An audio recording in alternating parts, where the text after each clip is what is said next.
Hello everyone, I hope you're well and I hope you enjoyed this morning.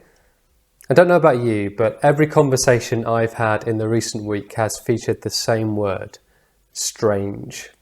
Everyone I've spoken to has said what a strange time it is, and of course it is. It's a really weird time, isn't it? With the total lockdown and everything cancelled, it feels like everything has changed. But in another way, nothing at all has changed.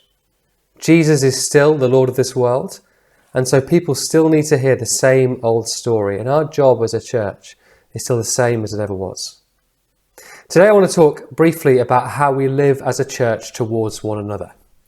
We heard this morning about how love for one another was a key mark of a real deal Christian church. And the New Testament is full of one another in commands. Love one another, serve one another, forgive one another, teach one another, admonish one another, and so on. Not just the leaders, but every member of the church. And that's a real privilege, because that list of one another's is exactly how Jesus Christ has treated his people. He has loved us, served us, borne with us, forgiven us, taught us, and so on. And so when the New Testament calls us to love one another, as we heard this morning, he is calling us to be like him. What a privilege. And I'm so thrilled and thankful to be part of a church family that does this so well and has done it for me and for others. Now, obviously, doing this is much more difficult while we're apart. In the email this week, you'll see a video we recorded with a couple of church members discussing how they go about it. But right now, here are 3 suggestions. Firstly, be committed to those in your group, your growth group, your real food group.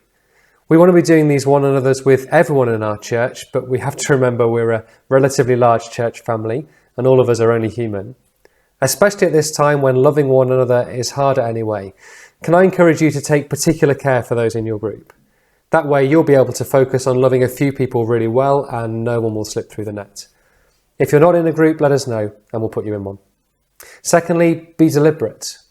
Without regular meetings being in the diary and without a lot of bumping into each other going on, we need to be really intentional about getting in touch with people and really deliberate about loving one another with practical care and biblical encouragement.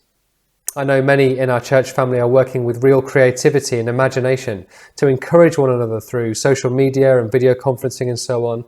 That's great. Let's all work hard to do that for each other. And thirdly, be kind. Lots of us are in a particularly stressful situation at the moment, and we all still struggle with the usual sin and suffering on top of coronavirus. So we need to be very patient with one another, very forgiving and very kind. And of course, the kindest thing we can do for one another is to point people to the Lord Jesus.